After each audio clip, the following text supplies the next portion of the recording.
PLD Projects presents Holy Snokes, the Star Wars podcast, featuring PLD and Matty Gunner. May the Force be with you, always.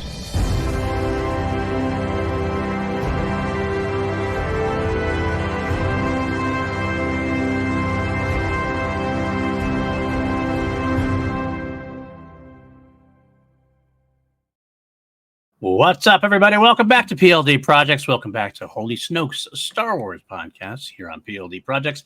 I am your host, PLD. With me, as always, my compatriot, my co-pilot, my hetero life mate, Matty Gunner. How you doing, my friend? I'm doing good, mate. We picked a hell of a topic this week. Yeah, we did. We have a big main topic we're going to talk about after we got some breaking news because, things just tend to drop. I will say I'm glad it dropped before the show.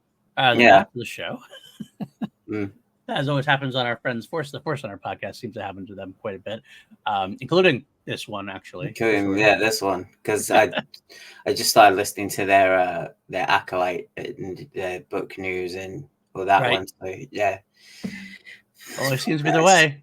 Always seems to be the way. There was a little glimmer of hope for a while where like things were dropping. Like on a Tuesday, and they were dropping on a Monday, and they were recording on a Tuesday, and I would say that the balance of power has been restored, but it hasn't. But speaking of balance of power, let's talk about the topic that we picked. Okay, this is actually something you pitched, so I'll let you describe it as you will. I figured let's try our hand at rage baiting. Let's see how we do with some constructive rage baiting because some big news came out of Comic-Con last week. Yes, I don't know how you feel about it. I'm pretty stoked for it. I'm all for a good troll job. I'm all for a good troll job. That actually makes very much sense for you. Okay, of course, if you've been living under a rock, this is not Star Wars news, but RDJ has officially returned to the MCU, not as Iron Man, but as Victor Von Doom. Key point. Aside. But we don't know necessarily what it is, whether it's, they introduced him as a Victor Von Doom, but he could be a Stark variant. That's what they've said. They've said he's playing Victor Von Doom. So in my mind, okay, Robert Downey Jr. is playing Victor Von Doom.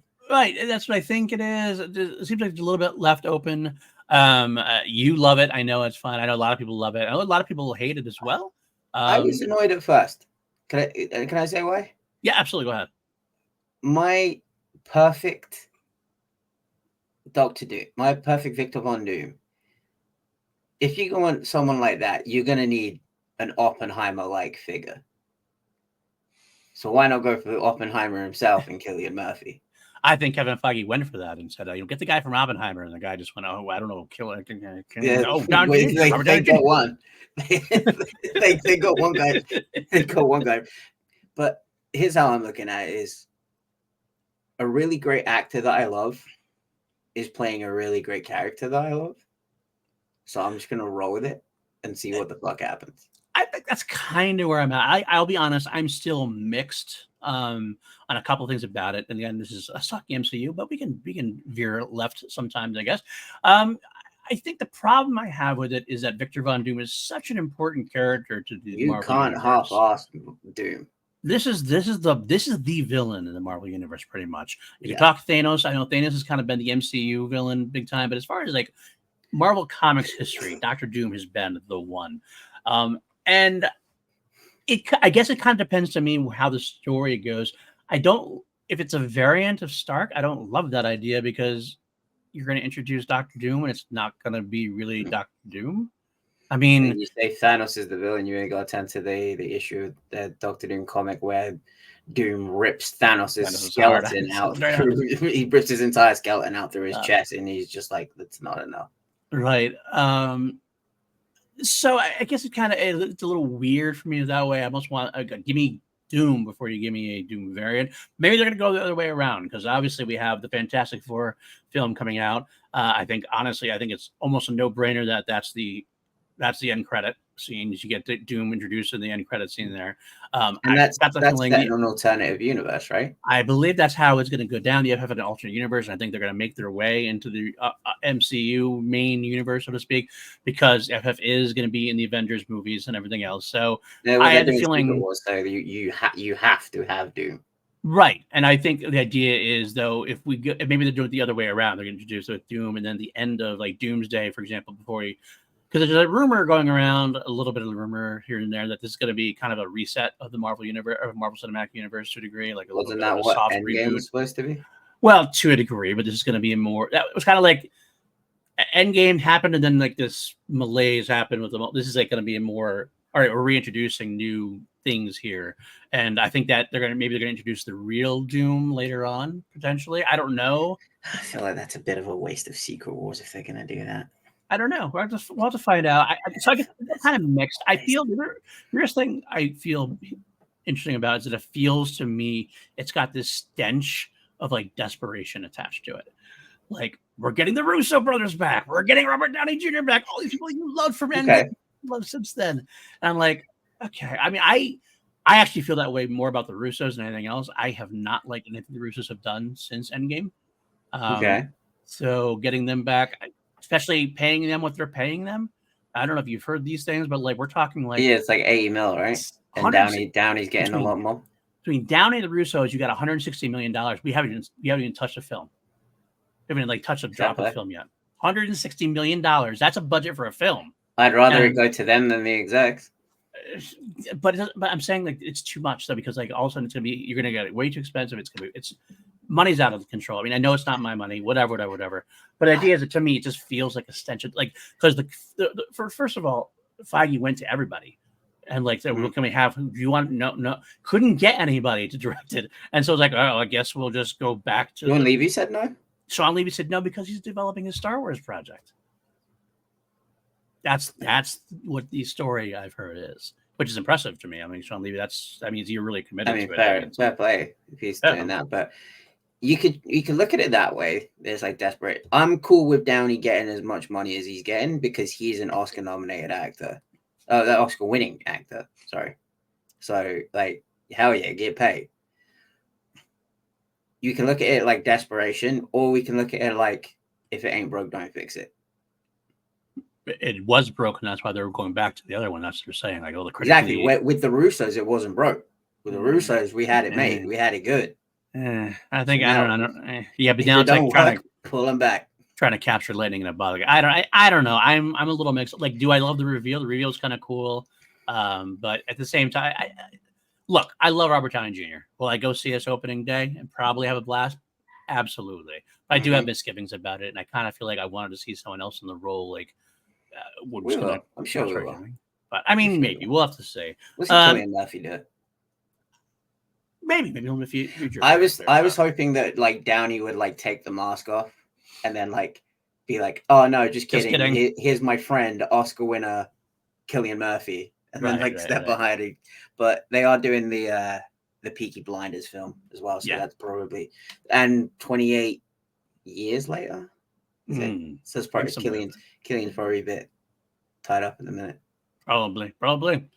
But anyway, that was the impetus. The impetus of the thing, because I said, let's piss some people off. Let's piss everyone off. Let's recast the original trilogy. With a caveat. I did add 2 rules. PLD is not allowed to use Ed Harris. Damn you. I put it to PLD that I am not allowed to use Tom Cruise because Tom Cruise is my favorite actor. Right. PLD said no, because I know who you're going to pick. You're going to go for Cillian Murphy. So you're not using Cillian Murphy. I was like, okay, if you're not allowed to use Ed Harris, I'm not allowed to use my smoking gun either. Fair enough. That's what we came up with. I will say I added some own caveats of my own just for personally. We didn't put this on each other, but I decided to make it because you kind of said open-ended, like anybody, anywhere, anytime, peak. And I was like, all right, I want to do it like if I was doing it now. So I did all my care as if it was like today. Ooh, interesting. Because I went for if it was done in the 80s. Oh, so we got definitely juxtapositions. We're not going to overlap. That's great. I started doing some modern actors with some with prime so and so against now this actor. Then I was like, fuck it, I'm just gonna stick to one time. And I chose the 80s because let's face it, all the best actors were in the 80s. That's fair. That's fair. I had some fun picks. I have some. I'm not gonna lie. Some of my picks might be a little basic, but you got to have some. There's not as many movie stars, like you said. There's not as many movie stars as yours. So I got one that you're gonna be like, oh fucking course you picked that. Nice. I think I have one that might blow your mind. Might blow your mind. I think it's gonna be fun. Okay. We're kind of mixing class action in with Holy Snokes here, and I like it. I'm okay with a little bit of revival of class action now and again. We can get Jarvie off his ass someday. We can do an actual reunion at some point, but that'll happen at some point. I'm quite sure. We did limit ourselves, like not the whole. We'd be here forever if we did everybody. So we picked the main heroes. We got Luke, Han, Leia, Lando. Palpatine as the main bad guy. We could have done Vader, I guess, but like it's just a voice and really physical. So I didn't go with Vader for the most part. But we could we had the other. We had our choice to pick somebody else. You said a Glip Shadow, or I chose somebody who wasn't really a Glip Shadow, but it was just another I decided to go with. Okay. Just because I felt it was kind of cool. So interesting. We'll have to see what happens there. But before we do that, we do have our breaking news. I had my news all typed up, ready to go. And all of a sudden, I got the little Twitter thing from Bespin Bulletin and wanted to take deal. All the people I follow on Twitter, like, oh, okay, there's an article in People Magazine. Okay. So an article in People Magazine all about Skeleton Crew. Yes, we're finally starting to ramp up a little bit of promotion now that Acolyte is done. Now that San Diego Comic-Con is done and we didn't do anything there. Now we have Disney 23 coming up. And I will actually. That's probably why they did it, right? Get D23 big announcement. Coming. Yeah, get Marvel's announcements out of the way, and then be like, hey, "This is what we got." Right, partially, I think. I mean, D23 is coming. This was actually part of my news before today's drop. Was that Best Bulletin said that Lucasfilm is expected to have a panel at D23, which makes sense. And then Marvel's going to have a panel too. But Marvel, surprisingly, a lot of people were surprised that they only announced, but they only basically talked about 3 films. That the Avengers news, but they didn't really do their usual slate of everything, which is good because why do the whole slate when everything's kind of still in flux? But they're going to have Marvel's going to have a presence at Disney at D23 as well, and that'll probably be where we get the Disney Plus stuff from Marvel. So I got to quickly mention. I'm so glad that Marvel fans are now getting to experience what we have been experiencing with Harrison Ford for the longest time. He does not give a fuck about your lore. No, he does not care. You ask him about the Red Hulk, he doesn't give a shit. No. You ask him about anchor beings, he's just like, "Thank you for the opportunity to answer your." That was the best line of the whole scrum of him saying, "Thank you for the opportunity to answer your stupid question, but I will not." Just like that was a snake question about who would handle snakes better, like Indiana Jones. Indiana Jones or the president. Yeah, and I was just like, that is a ridiculous fucking question. And he like then there was like all these like interviewers took it on themselves to like start asking Harrison Ford stupid questions because they knew they'd get that reaction out of him. So now Marvel fans are experiencing what us Star Wars fans have realized for the longest time is. He doesn't give a shit. No. The funny thing is, like, I think like he knows this is about him too, and so he plays it up even more. And I love him for it too. He's the ultimate troll as far as that's concerned. Because you can get away with it. Because like no one's gonna say anything. No one's gonna say anything about Harrison Ford. He's the coolest man on the planet. Exactly. 82 years old, still the coolest man on the planet. Is that how old he is? 80? It's 82, I think is. He's in fucking great shape, man. I know. Like I was just looking at like his frame and everything, and I was just because I do that. Like with people that I see, I just like size them up. It's just like an inherent thing I do, and just like how like built he is. I was like, Jesus, Harrison. Yeah, I was. Yeah, standing next to. He made Anthony Mackie look kind of small. Yes, Anthony Mackie looked tiny next to him almost. Like, oh my god. But you know what? Let me slide another little bit of fun things for you. This is for you specifically. Nothing to do with San Diego Comic-Con, but my son's friend had texted him that he met this person in the store in California and was freaking out about it. So he asked me, like, do you know who this person is? Shut the fuck up. He goes, do you know who this person is? Donnie Yen?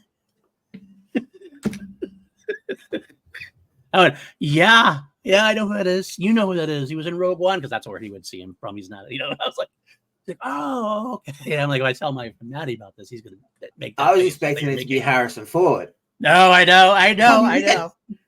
Jeez. I would just be on a puddle on the floor. 7-Eleven, just like crazy. Let's get into this news. Yes, I would say we've definitely transgressed enough. Let's get into the news here. Skeleton Crew, we have officially got a date. Date of release December 3rd on Disney Plus. So cool. That's what we suspected. We expected end of November. So a little bit further, December 3rd. That's going to lead us right into the holidays, which I love. It also means there's going to be an episode on my birthday. So happy birthday to me. So I like that. Not December 3rd, but December 17th, which is like 2 weeks after or whatever. Wish I could have got a fucking episode of Acolyte on my birthday. Yeah, it would have been cool, huh? Next time. I mean, it's got to be on a Tuesday night. I'm still pay. All right, we got a bunch of quotes, a bunch of little things to talk about here. Some quotes, first of all, from there's a synopsis in there. When 4 kids make a mysterious discovery on their seemingly safe home planet, they get lost in a strange and dangerous galaxy. Finding their way home, meeting unlikely allies and enemies will be a greater adventure than they ever imagined. Jude Law is playing Jod Nawood, and the 4 kids are Wim, KB, Neil, and Fern. Wait, did you say one of them's called Neil? Yes, Neil before Jod. It's Neel. Neel. It's still called Neil. Yes. And Fern. But okay. All right. Fern's less likely than Neil. Like Neil, I just think like nerdy white guy wearing glasses. That's true. Interesting. This article actually also had some pictures involved and everything else. I didn't get a chance to download them. There are some images on there, so take a look at it for sure. When asked about what Star Wars fans can expect the latest addition to the cinematic universe, Law tells people that the first word that comes to my mind when describing the series is joyful. He explains that viewers will watch the kids maneuver through places where they shouldn't be, as that seeing children in that environment, in a Star Wars environment, is thrilling and very, very unique. It's a fun place to be, the universe of Star Wars, and there are great references to old films and recent episodes and series. There's a lot of originality, and I hope that will bring the feeling of fun to those who watch it. He says that him and his younger cast members are all in a constant state of confusion and jeopardy and challenge, and adds that the series is very much a piece about working together and overcoming fears and overcoming perhaps one's opinion of oneself or one's own weaknesses in order to succeed. Furthermore, series creator John Watts and Christopher Ford shared the same sentiments and opened up on the tight-knit bond Law formed with the kids on set. Because he's with the kids all the time, he's also kind of felt like the co-director, co-producer with us, and he's co-acting coach, giving the kids tips. They would look to him. He really became sort of a mentor figure to the kids as well. And he didn't have to do that. He just did that because it was nice and it would make things work great. So any thoughts about those quotes? We have more to go, but any thoughts about anything said so far? No, not particularly. The synopsis we knew, really. And, John Watts is a great director. I just want to know, what's the over-under within the first 2 episodes that people get pissed off that it ruins the entire of canon that Anakin Skywalker didn't kill these kids? That's a good question. I don't think these kids were alive. I give it 2. Trilogy. Maybe not, though. Maybe doesn't matter. People don't care about that. That's actual logic and information you're using. These people don't go off of that. That's true. I will say, I think this sounds exactly like we were sold it. It sounds like Amblin in space, adventure, joy, Goonies in space, holidays time, and I'm excited about that. I do hope, and I know I'm being wishful thinking, but I hope that people understand. I feel like this is going to be definitely geared towards kids to a degree, but in a way, I think with John Watts at the helm and with Jude Law involved, I think it'll be done in a way where it'll be like the Goonies, where adults can definitely enjoy it, even though it's kind of aimed a little younger. It's a child mythology here, people. That's what I think. But now here is the big drop of news, which I was very, very happy about, excited about. Go on. Watts also reveals the series will introduce a new droid. Hell yeah. SM33. Yes. Smee. Looks like Smee. Smee.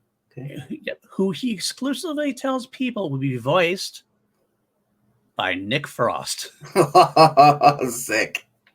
That Awesome. I love. That's love cool. that. We've had Simon Pegg, of course, in The Force Awakens as Uncard Plot, and getting now his compatriot there, Nick Frost. That just sounds like a fun robot. I just found like a fun robot voice. And he watched it go on. He said he's like a rusty old cranky droid that sort of reluctantly helps the kids along the way, noting how fun and absolutely perfect Frost's contributions are.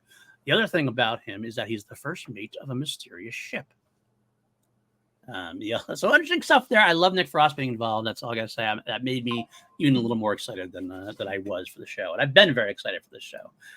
He adds eagle-eyed Star Wars fans will be able to spot details that pay homage to the original films. If you look carefully, we got some Star Wars tech that dates right back, I believe, to the original film. They do Easter eggs so well, and that's one of the joys, I think, of the universe. For those who know, there are these little details always hidden away, or Easter eggs that people can find and link up. And I said, I can't wait. I mean, even the first episode is a couple of really, really great references that certain fans will immediately recognize. Despite this, the duo assures viewers they don't need to be well-versed in the intergalactic franchise to appreciate the magic. You don't have to know everything about Star Wars to enjoy the show. You can come into it completely fresh and enjoy the story. But if you do happen to be a Star Wars super fan, there's a lot for you. You know what that means, right? What's that? That one kid is going to be Max Rebo's kid. I wouldn't be surprised if definitely. And that's the way Star Wars goes. You only get a different kind of race. Oh, the same race. It's got to be his kid, right? Yeah. F on Mon, and F on not just another F on Mon, right? Maybe you have to say. I gotta say, I'm really genuinely excited about this because I almost feel, and I could be wrong. I feel like and I hate to talk about the big D word, but I think the discourse might be better on this one for a couple of reasons. And all right, the reason being is it's so like far removed from a lot of other things and not touching such sacred ground and stuff. I feel like, no, I don't think it's going to be great. I'm not saying it's going to be awesome discourse. It's always going to be fandoms out there, but I don't feel like the other side will more ignore it than be like vitriolic about it. Like, I don't think this one gets review bombed like Acolyte does, because you know why? And here I'm going to say it outright. I'm going to say what shouldn't be said. It's a straight white director, the straight white lead character. I just feel like there's a little less. I think that people will be more ignoring about it. Then I'm sure they'll find something. Here's why I disagree with you. Right. Across all of time to do with pop culture, music, movies, TV, if something has been popular with children and women, it's been just, oh, that's stupid. Oh, why would we watch that? I'm just saying better than the Acolyte. That's all I'm saying, discourse-wise. I don't know, because like even some of the bro dudes love the Acolyte. We'll find out, I guess. We'll have to say. But I'm hoping. I live in hope. I want to be wrong because I really think that, because I think this is going to be a good reset from the Acolyte, because the Acolyte got very, not just the discourse, but like the themes and everything around it got very oof. Yeah. Like it was by the end of the show that we were kind of debating like, are we cool with what this show is portraying? Right. With this one, I feel like we're just going to go into it and have some fun. Yeah, these kids are going to be in trouble, but Hondo's going to save them anyways. That would make this the greatest show in the history of Star Wars. We could end this podcast like just after seeing Hondo. Hondo has appeared. Even if it's season, like, or episode 2, we're like, all right, guys, Hondo's appeared. Our job's done. See you later. We can hope so. So, all right, that is the big news that dropped, and I'm glad that's exciting here. I'm going to kind of pinch hit something here. I had another piece of news in there we talked about before. Best Bulletin stating there's a D23 coming, Lucasfilm panel coming. Let's make some predictions. What do you think we're going to get out of a panel? If Lucasfilm has a main panel, whatever, what do you think? Any Star Wars announcements you think is coming from D23? At D23? Yes. Trailer for Skeleton Crew, and that's it.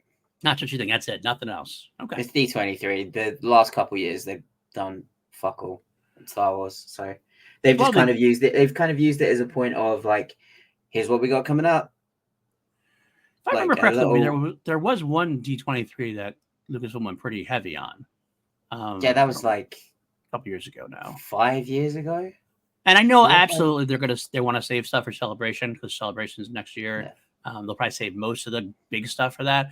But I think you're right. I think we're gonna get a teaser, at least a teaser for Skeleton Crew. Maybe whatever you guys saw at Celebration, probably similar to that. You know, I think we might get what when they do their highlight reels of like things that are coming out. I think we might get a little bit of footage from Skeleton Crew in that. I don't even know if we get a full teaser. I think we'll just get like an interview with the actor, an interview with Jude Law, right, an interview with John Watts, right, maybe a little clip of it. But like D23 seems to be like the the more of, if you're talking about like from a video game perspective, it's like a checkpoint.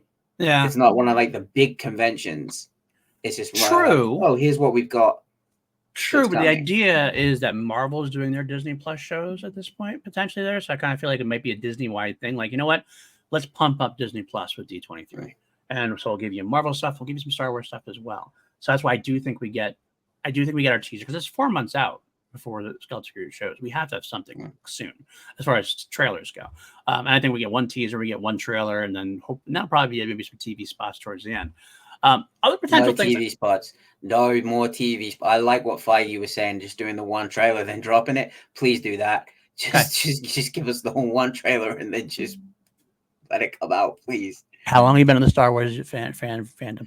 I know it's not going to happen. Not going to happen. For the love of fucking God, just please do it. I'm not arguing whether it should happen or not. I'm just saying this is what's going to happen. So. I know. I'm just like, just go back to that. That was fine. Phantom Menace made a shitload of money and you didn't drop a shitload of TV spots. Right. I will also throw out there, so there's a couple of different possibilities that we could see. I'm not saying we will, but I think Skeleton Crew, of course, always I know. I think Skeleton Crew is almost a definite. I think we got to have something there footage-wise. The possibilities are, I think we might get the announcement for the next animated series. Like nothing more, but like, here's the title, here's the time frame kind of thing. Maybe if it is the Asajj Ventress thing we've been kind of all believing it's going to be, it'll be like the title of it and it'll show like Asajj, like the design for Asajj for like maybe the animation. Just that call it Ventress. That's what they do. Star Wars Ahsoka, Star Wars Solo, Star Wars Obi-Wan Kenobi, Star Wars Ventress. I hope they don't call it Ventress. I'm sorry. I personally don't want to. I'm sick of that kind of naming stuff. Give me something like Skeleton Crew. I was like excited about. All right, cool. I mean, they didn't have anybody we know. That's part of the problem. But you're not going to go Jod Nod Wah, whatever it was in there. So we have that. I think it's a possibility we get that.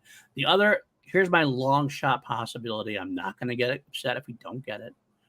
I wouldn't be surprised though if Disney and Lucasfilm decide not to, because I mean it's like August 9th, so it's coming up in like 2 weeks or really close. Oh, that's my birthday. Is it August 9th? I guess what it is, August 9th. I guess the panel's supposed to be. There you go. Happy birthday. So that's next week. Yeah. It's next. Yeah. So I think that's when it's supposed to be happening. I could be wrong on that, but I think it's when it is. So to capitalize on some certain exciting stuff going on, is this where they officially go, yes, Sean Levy is developing a Star Wars movie with us.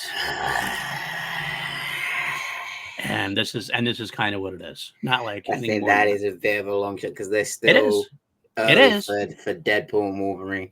It is, but they're going to capitalize on the biggest movie in the world, directed by Sean Levy. Sean Levy's talking about it in the press a little bit. Lucasfilm hasn't said shit yet. I know Sean Levy himself has said, you know what, we're still developing, yada yada. He's got a writer on board. I think this would be a nice time. They kind of like, I think Kathleen Kennedy on Dave Filoni go, oh God, Sean Levy, #1 director. Let's strike while it's hot. They have a tendency to do that. All right, Sean Levy's film. Here it is. Whatever. Not much to it. Just like the official announcement. I would like it to be, but I think it's a little too soon. It might be. It absolutely might be. But that's Celebration, maybe I think would be the big one. Like you bring him out, the director of Wolverine and Deadpool, Sean Levy, bring him on stage. Crowd goes wild.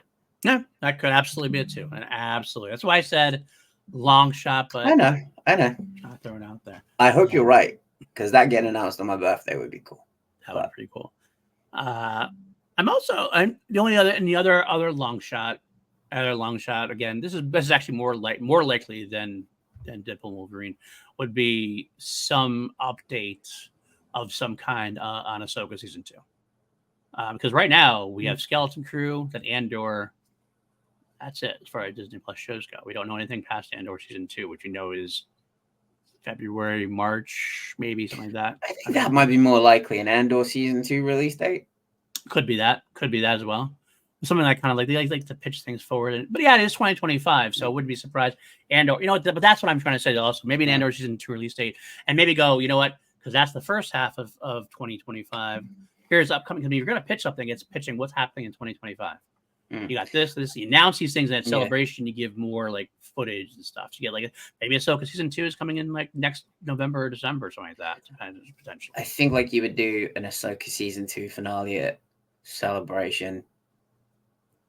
Andor was a little more under the radar. So you could get away with doing that at D23. I don't know, man. I think it's just D23. They haven't done anything for the last few years, really, other than, I mean, what was it last time we got an interview with Ewan McGregor about what it was like playing Obi-Wan in The Phantom Menace? Like, absolutely. The only thing big deal. Like I said, the only thing I'm thinking is definitely the skeleton crew thing because we're so close. Yeah, so I think so. I would love to see a little bit more. Love to get thrown out there. I always love more information. So, all right, let's move on to the next part of our topic today. It is San Diego Comic-Con and a little piece of news that dropped after San Diego Comic-Con as far as publishing goes, because that was at San Diego Comic-Con was not a Lucasfilm place. They made a minor ripple with some publishing news. If you're a big publishing fan, then there's some pretty big news. Let's go through those. Announced. The Art of Outlaws book is coming in June of 2025. The Acolyte Wayseeker, written by Justina Ireland, who wrote her first adventure, coming out on May 6th of 2025. And that's, I want to read the what was described as, before the Acolyte, Vernestra Rwoh must find her place in the Jedi Order. Vernestra Rwoh has spent over a decade exploring the Outer Rim as a wayseeker, answering to no other authority but the Force itself. When a request from the Jedi Council orders her back to Coruscant, Vernestra initially refuses, feeling that her first priority should be to the beings she's already serving. But after Jedi Master Indara arrives to ask for Vernestra's aid in person, Vernestra finds herself being pulled back into Coruscant's complicated world of Republic politics and underworld crime. As the two delve further into the investigation and the lines between Jedi and Republic business blur, Vernestra must reconsider what it means to serve for light and life. So right away, 20 years before the Acolyte. So this is a standalone High Republic book that's not in the High Republic arc. I guess you call it the initiative. It's not part of the big. I feel like as we go forward, we got to find like a word, a title for like the Nihil era, like the New Jedi Order. Well, that's it. Call it the Nihil era, or whatever. Yeah, because there's going to be stuff in the High Republic that's not necessarily attached. And Vernestra being there is cool. I'm just as you all know, I've mentioned a few times. I'm doing a read through reading canon. I'm actually right now on Test of Courage, so it was very interesting. This news dropped right now. I'm excited about it. So I'm reading Vernestra's first appearance right now. Yeah, Vernestra is a great character, and we do need to find out how she got from point A to point B to point C to point D to where the Acolyte is. And I definitely gets involved I love that it's involving the politics of Coruscant and the Jedi, having Indara involved. It's a great idea, I think, as well. I don't know. I'm excited about this one. What do you think about this? Is this one on your must? Yeah, I mean, we said in our last episode talking about the Acolyte that we've had a feeling that this was going to come, that we were going to find out. Because obviously in Temptation of the Force, some shit happens. And, you know, we got point A, we got point B. Now we're going to figure out how we got there. I do love Indara being involved in the Acolyte character, some more love at that point, which is good. Yeah, this is one of my most exciting books that was announced because I'm interested to see where this goes. Also announced, we have a Yord and Jecki young adult novel by Tessa Gratton coming out in July 29th of 2025. Always good to see at least expanding out the characters more. The Yord Horde, the Jecki Jam, they can both sigh with relief and, you know, they have something coming for their characters. And yet the Baz Batch is left wanting. The Baz Batch is well, you never know that he might appear somewhere in there. You never know. Should have his own damn book. I did find out the Yord and Jecki young adult novel. They had some problem with the spines, so they had to. I'm just kidding. I'm excited about this one as well. I love a good young adult book. It's always like there's a stigma on it because it's like, you know, it's for kids or teenagers. But I gotta be honest, the young adult books are great. Usually a quick, fun read. That's all. It's not an epic 500-page book. It just basically means it's a quicker read, quicker story. But usually they're very good and just as fun as the big boys. So absolutely. Another big got the High Republic Fear of the Jedi, which is the next reboot of the High Republic comic series by Kevin Scott. February 2025 does feature Kel Naka. What scares the Jedi? Master Keeve Trennis sets upon a path that will change her life forever. Guest starring the Acolytes Kel Naka, the finale to Phase 3 of the High Republic era begins this February. And Star Wars The High Republic Fear of the Jedi #1. So that's the beginning of Phase 3, I guess. February of 2025. Nice. A couple of last bits of things that were dropped at San Diego Comic-Con. We got the Art of the High Republic Volume 2 coming in February 2025, the Art of the Acolyte in July of 2025, and the Acolyte Visual Guide in March 4th of 2025. Pablo Hidalgo off the bench. I do have one question for you about these. The Acolyte books now. It seems like we're getting this big Acolyte book push and everything. Why have they waited? Why are they waiting this so long? Like, it feels like you strike while the iron's hot. These feel like these books should have come out like in the fall. Because you've got the actual final novel of, or is it the first novel of Phase 3 coming out in, I think, end of Feb? I think Charles Soule's book comes out. I get that, but I'm talking like the Art of the Acolyte and the Visual Guide of the Acolyte. Right. And those are like things like they should. This is a conversation that me and Mike Forster from Thank Maker have had of like, where the fuck is the Art of Andor? Right. Like, that's still we're getting the Art of the Acolyte before we're to go into meme territory. We are going to get Grand Theft Auto 6 before we get the Art of the Art of Andor. Yeah, no, it's exactly my point. Exactly the same thing. I don't know what they're waiting for. Sometimes I feel like Lucasfilm. I don't want to knock them, but I feel like they should be more proactive about this. It feels like they used to be. Like, be like, Mandalorian came out within a couple months. Mandalorian art, visual guide stuff that would come out probably like a month after the season ends, kind of thing. Now we're waiting a whole year to do that kind of stuff. It just feels a little off, and I feel like they should better pepper their releases as far as that goes. Tony Gilroy probably said, "Nah, don't do any art books. They're stupid." Could be. It could be.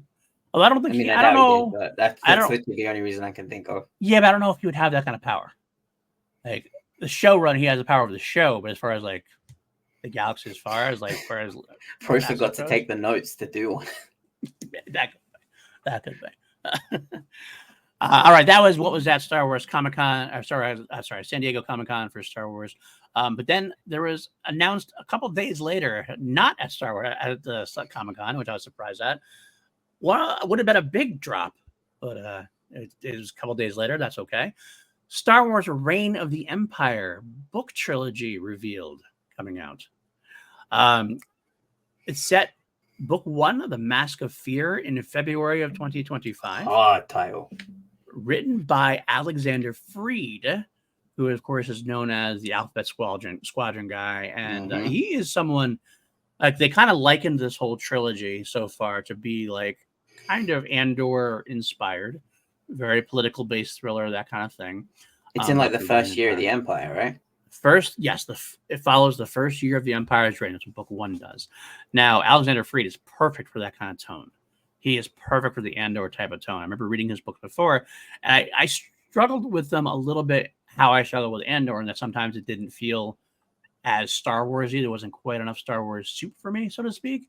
But again, there's a minor nitpick. I still love Andor. Andor's probably one of my favorite shows overall. But if I had criticism, that would be it. My same criticism was Alexander Freed. So I think they catch up personally. Beyond that, Rebecca Roanhorse, who wrote Resistance Reborn, and Fran Wilde, who wrote a story in the Return of the Jedi, A Certain Point of View. You'll write the follow-ups in spring of 2026 and spring of 2027. The book series will focus on Mon Mothma, Bail Organa, Saw Gerrera, and a cast of original characters. Cool. I won't be reading the Saw one. Oh, Saw's in all 3.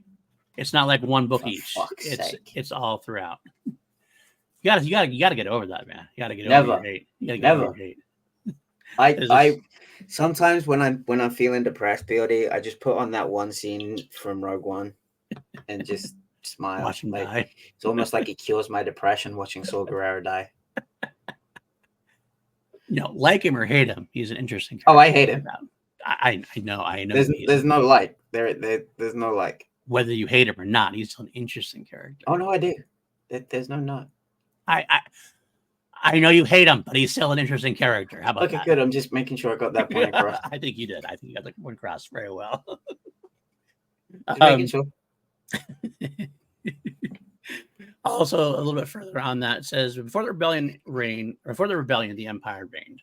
In order to ensure the security and continuing stability, the Republic will be reorganized into the first galactic empire for a safe and secure society. With one speech and thunderous applause, Chancellor Palpatine brought the era of the Republic crashing down. In its place rose the Galactic Empire. Across the galaxy, people rejoiced and celebrated its end of war and the promises of tomorrow. That tomorrow was a lie. Instead, the galaxy became twisted by the cruelty and fear of Emperor's rule. During that first year of tyranny, Mon Mothma, Saw Gerrera, and Bail Organa face the encroaching darkness. One day, they will be the three architects of the Rebel Alliance. But first, each must find purpose and direction in a changing galaxy, while harboring their own secrets, fears, and hopes for a future that may never come unless they act. Interesting that it's inspired by Andor, but we don't see Luthen in here as an architect of the rebellion. Is this a way of like the publishing saying, yeah, Luthen's great, but let's remember these guys or the guys who really started it or something like that? I don't know. Yeah, and it's also probably them going, yeah, you guys love Luthen in the show, but remember, he is a terrorist. Yeah, that's a great point. That's Whether a great point. He's on the side of the right, he is still a terrorist. I mean, I love that speech as much as anybody. His speeches are second to none. He is a fascinating character, and he's probably my favorite character in Andor, honestly. I want to see more. But he is definitely more Saw Gerrera than he is Mon Mothma. It's like doing the right thing. It's a thing that Kojima does a lot with his heroes. Mm-hmm. He intentionally weaves them in of like, you shouldn't like these people. They may be the heroes of the story, right? But they're not good people, right? Like they've still killed people. They've still done horrible things, and I think that's what Andor does a really good job of showing. Of like, yeah. Cassian Andor he's on the rebellion, and Luthen Rail is part of the rebellion, but they're still terrible people. Yeah. These are not heroes by any stretch of the imagination. Nope. Absolutely. You got it. But I'm interested to see if Luthen makes appearances. I'm hoping he does, because I would like to see him in there as far as that goes. A little bit further, we got the second and third chapters of the trilogy will jump ahead in timeline to critical moments in the rise of the Rebel Alliance. I like that. Random House World's senior editor Tom Holler compared their approach to that of House of the Dragon Season 1. Which makes sense. We had that big time jump and everything else. I kind of like that idea, because here's my nitpick. If I had a nitpick about this announcement, it's that, okay, so we got more story between 3 and 4. Like, it seems like we've mined this area quite a bit.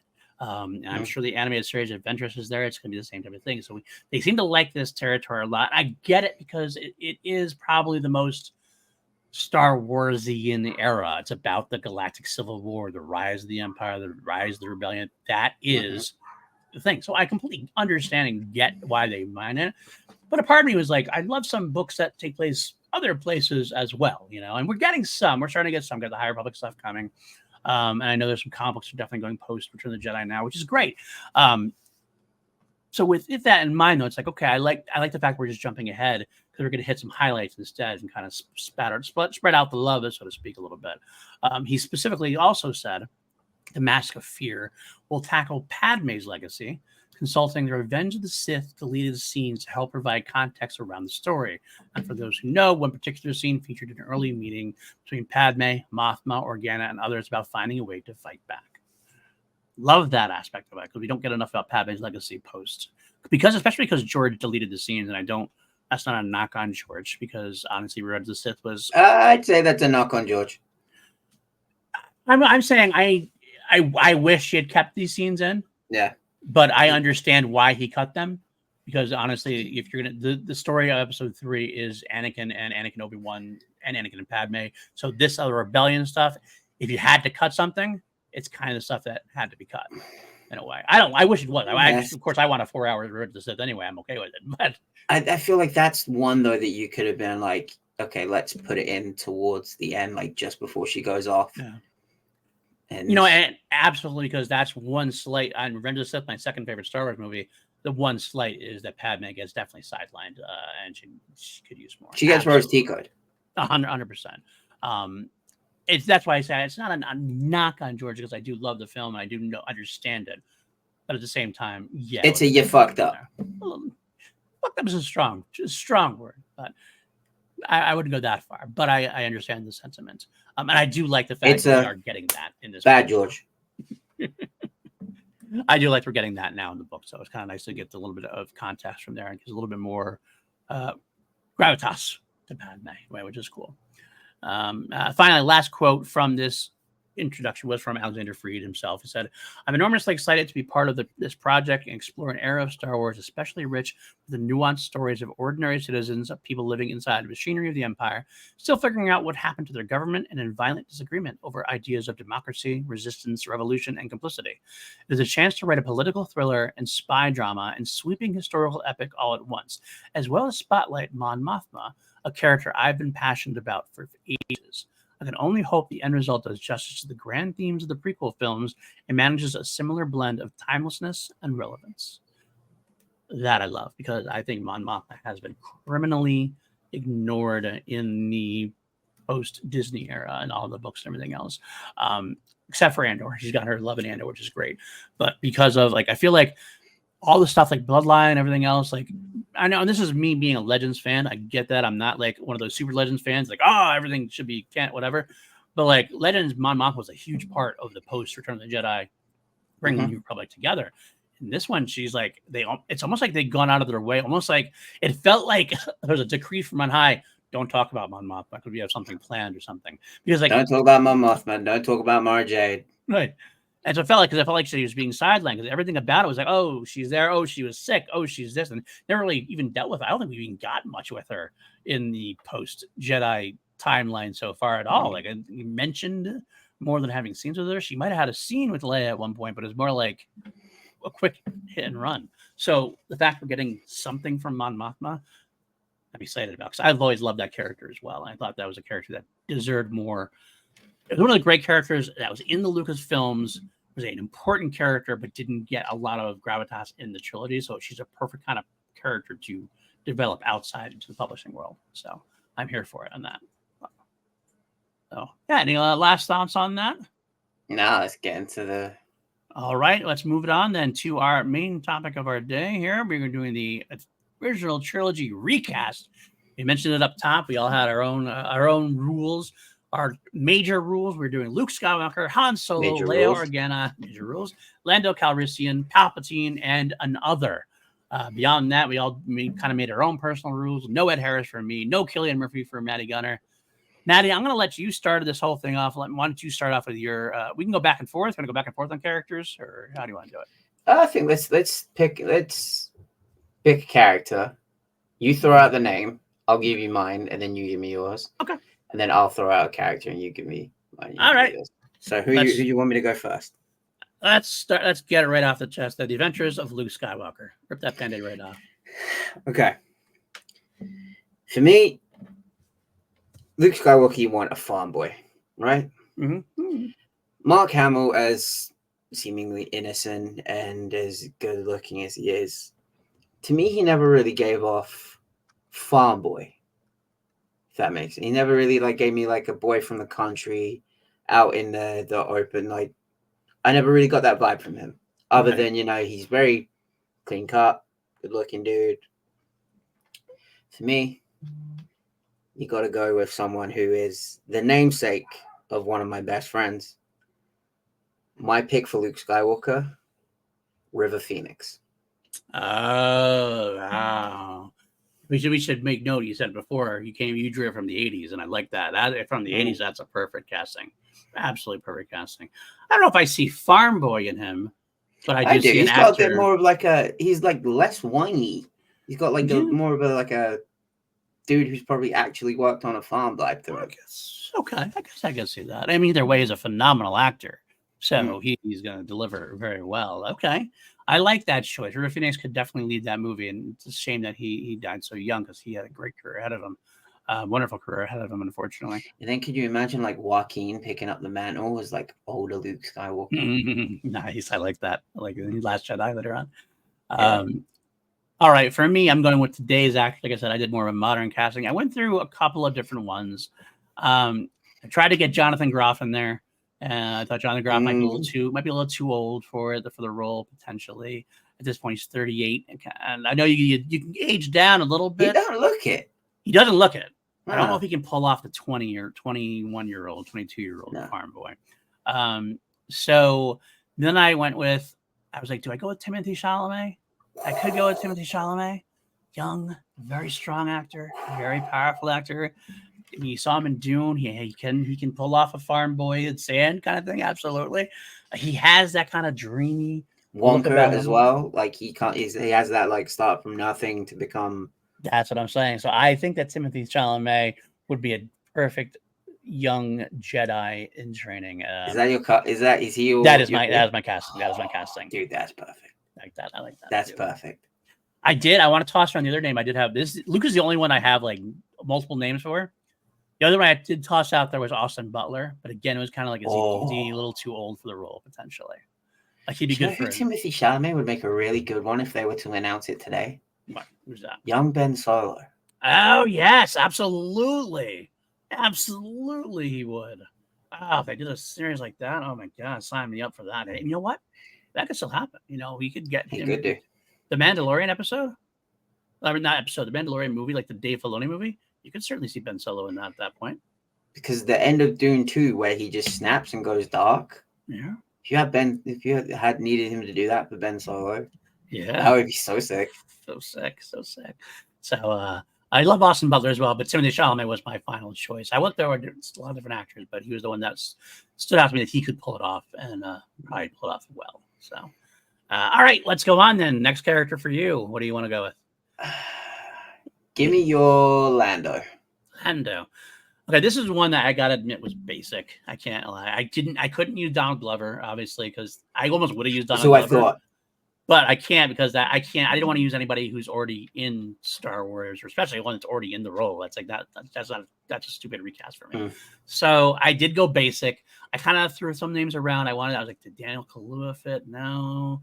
Maybe Lakeith Stanfield, maybe. Oh, Lakeith Stanfield would be good. Lakeith Stanfield could be good, but then I went, well, who can be downright damn ass charming as Lando? And even though it's a basic bitch kind of answer, Michael B. Jordan could pull this off, no problem. Oh my god, yeah. Get him all dressed up and get him a cape and everything smooth. You need a face actor for Lando. Yeah, absolutely. He can pull that off, no problem. Face I love Michael B. Jordan in this role. I think he could pull off the smoothness of it. I think he pull off the assertiveness of it definitively.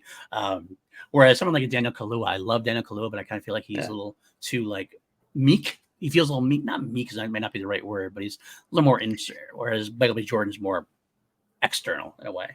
I thought you were going to go Denzel. Oh, well, he's too old for that role, potentially. I would think. Is he? Well, maybe. At the time? Like now? Could he do Lando now? I mean, you can have him show up instead of Billy Dee. He doesn't look that old. You know what? The funny thing is, I did also consider John David Washington, Denzel's son. The potential possibility. I did throw that through my mind, but I felt like Michael B. Jordan had a little bit more of the charm to him. So I don't know. All right, what about you, my friend? Let's hear yours. From mine is where I struggled with Lando, but then once I thought of who I thought of, it was like, yeah, fucking no, duh. You want someone who has style, right? Absolutely. You want someone charming. Mm-hmm. You want someone who could walk into a room and just have everyone stop and turn and look. You want someone that you can't really trust everything that they say. Mm. I'm going with the greatest of all time. Someone who is not really he has acted, but he's not really an actor. But when he acted, he did a damn good job. The GOAT himself, Prince. Oh, wow. What an interesting choice. Purple Rain era Prince. Oh, my God. Well, he's got the style for sure. Absolutely. And I didn't want to fuck Prince at that time. That's true. Prince is fucking everybody at that point, it looks like. Yeah, absolutely. I like that. It's a gamble because of Prince's acting skills are kind of unknown to a degree. I mean, I thought he's pretty great in Purple Rain. Well, yeah, but he's kind of playing himself. So, I mean, who knows? Exactly. And Lando is Prince. Yeah, that's true. A little more of a butch Prince, maybe. But yeah, I like it in the role. That's cool. I like that. Like I said, it's risky, but I like the ambition there. I think it would come. I think it would pay off in spades for sure. I think so. All right. why don't you give me your Han Solo? This is the Yedda. Okay. You need Can't go someone. Harrison Ford. No, it's not going Harrison Ford. You need someone equally as suave, equally as cool, equally as badass. There's only one person for the job. That's the Sways. Patrick Swayze as Han Solo. Swayze as Han Solo. Oh, wow. Like Point Break era Patrick Swayze. Oh, I can see Roadhouse era Patrick Swayze. Oh, I can see it. I could definitely see it. Oh, A dude that could kick your ass, but also talk his way out of any situation. I love it. I love it. That's a good choice. I can see him doing this role very, very easily. Yeah. Good work. Good work on that one. So far, I've got River Phoenix, Prince, and Patrick Swayze. You've got Timothy Chalamet, Michael B. Jordan. And my Han Solo. Look, this is a little bit of a basic answer too, but I couldn't think. Like it hit me and said, yeah, I wrote it down first. It's Glenn Powell. Oh, it's Glenn Powell. Swagger. You're talking a swagger. You're talking cocky pilot in the Top Gun movie. Like Twisters kind of thing. He's a little bit of a country boy, maybe, but like, man, get him swinging that Millennium Falcon. Oh, hell yeah, him flying. Yeah, dude. Yeah. Glenn Powell would be awesome. He set up for it perfectly. And I think him and Timothy Chalamet would have a really good back and forth with each other. Absolutely. Well. I agree. I think they'd work really well together. And then think about that. Glenn Powell, Michael B. Jordan together. Han and Lando together. That'd be an interesting combination right there. I love that idea. So, yes. All right. So it's your turn, right? Yeah. Give me your Glup Shadow. Glup Shadow. Okay. Well, mine's not a Glup Shadow. It is another major character. We decided not to sketch. Your minor character. My other character. I wouldn't even call him a minor character, but I'm going for it anyway. I'm going to do Obi-Wan Kenobi. And I think this is the one that might blow your mind. Maybe. This, my friend, is where I put Denzel Washington.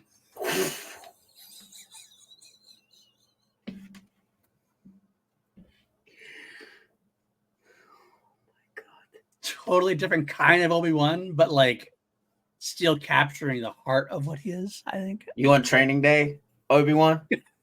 Maybe not Training Day. You want Man on Fire? Man on Fire, badass Obi-Wan? Absolutely. I mean, Denzel smooth. Obi-Wan is technically the equalizer. It's true. That's very true.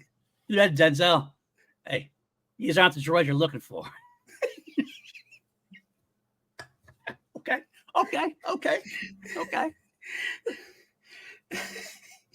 From a certain point of view. I don't get it. It is from a certain. I'd watch the shit out of it. I don't know how it's gonna go, but I'd watch the shit out of that. I totally want to see Denzel Washington as Obi-Wan Kenobi. I think it'd be such a great choice. I think if you have Denzel though, and George Lucas says to him, "Here's how you go out. You're just gonna surrender, and just like all your clothes are gonna fall on the floor." I feel like Denzel would just turn around and say, "Fuck you, no way." I don't know, man. But he had that voice, the voice for it. I mean, that's a good voice there as well. I don't know. I'd love it. So, yeah. All right. What about you? Who's your Glup Shadow? Doing the voice of Admiral Akbar. Oh shit! The late, great GOAT, Robin Williams. All right. That would.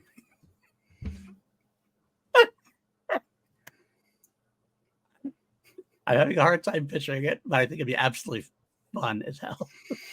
He's just doing the voice. He's not in the suit or anything. But just imagine like him doing the Mrs. Doubtfire voice of like, "It's a trap, dear." Yeah.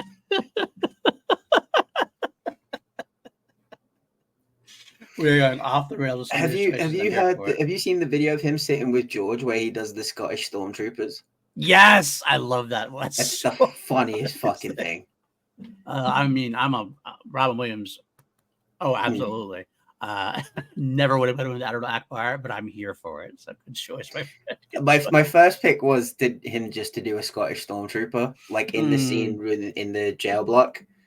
But I was like, nah.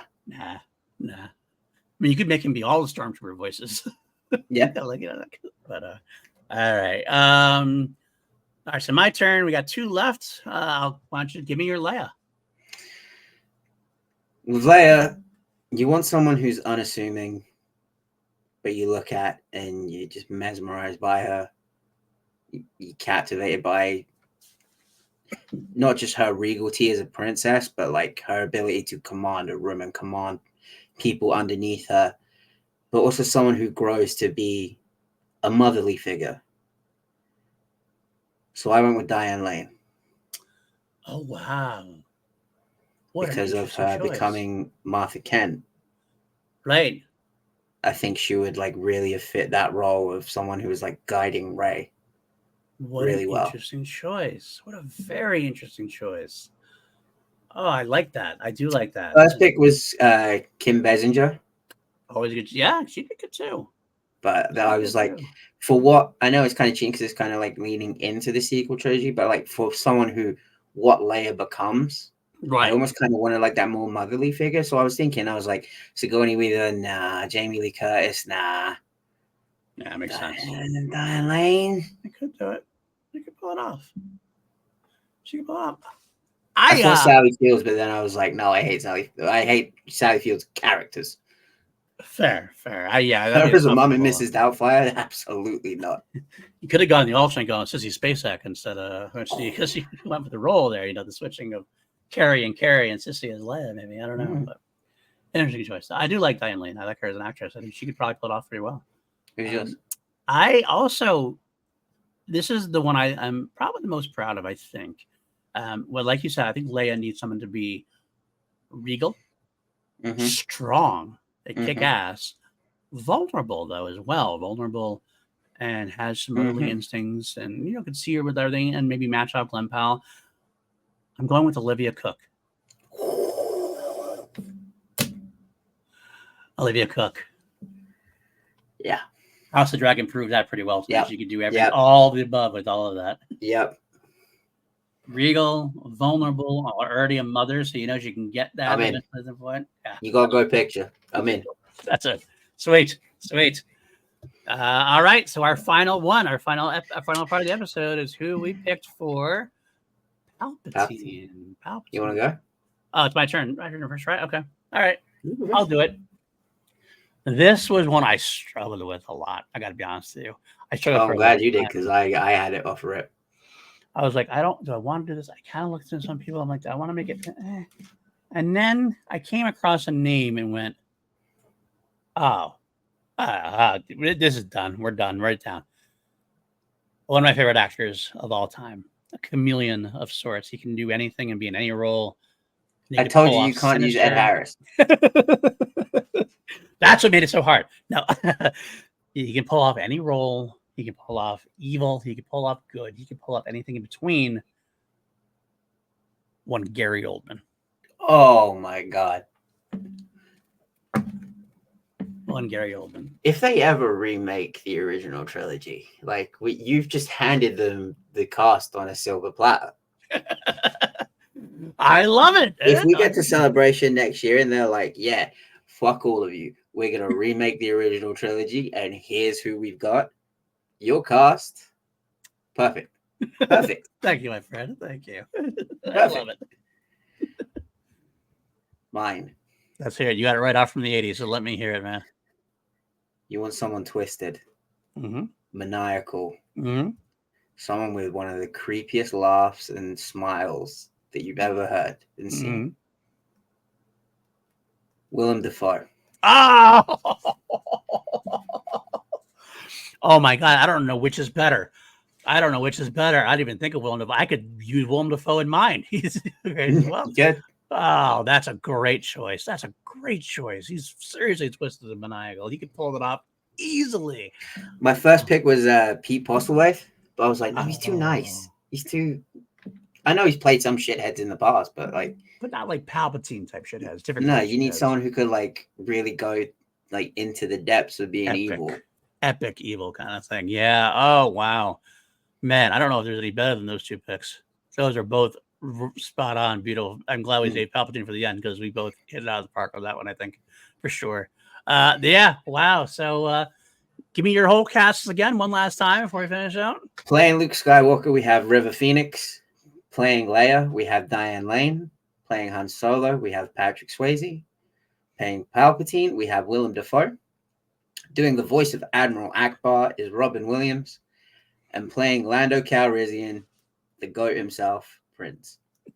And for the modern day remake, Luke Skywalker played by Timothée Chalamet, Leia Organa by Olivia Cook, Han Solo by Glenn Powell, Lando Calrissian by Michael B. Jordan, Palpatine played by Gary Oldman, and Obi-Wan Kenobi portrayed by the great Denzel Washington.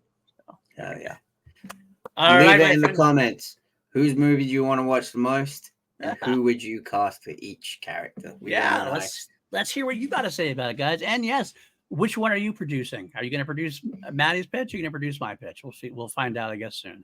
So, and that's going to do it for this week's episode. We will actually come back to this in a couple of weeks. We will come back and do the alternate universe prequel trilogy casting because we had so much fun with this. I've already got my Anakin. I've not even thought about it yet. I am going to wait and let it hit me. We'll get there. But first, we're actually going to do what one of our, we had a comment from a lovely fan who said they would love to see us talk about the Ewok movies. And so we figured we I don't know William Viviani was a fan. Viviani, if you're watching, Bibbs, we're doing this for you as well. Absolutely. But yeah, I think we should do it. We have the two Ewok movies from the 80s, the Caravan for Courage, which is an Ewok adventure, Caravan of Courage for an Ewok adventure, and the Battle of Endor. So I think that'll be our next two episodes. Devote. Which one are you going to do first? The first, we'll go chronologically. So the Ewok adventure first, and then we'll follow up with the Battle of Endor. And that will be the next 2 weeks of the show. We should have a lot of fun that way. I think it should be. I want to discuss that. I haven't watched these in a long, long time, but I remember when I was a kid, I loved them. But they're on Disney Plus, so let's get it done, right? Let's do it. So that'll do it for us this week. Maddie, where can the folks find you? You guys find me. My social media is all there at Matty Morner. You can find my band Morner, Mourner, on all streaming platforms. We started rehearsals this week. We got some shows coming up towards the end of the year, which is going to be good. Haven't really announced it yet, but I'm going to be working with the great David B on a project as well as some other things coming up in the pipeline, music related. Busy time.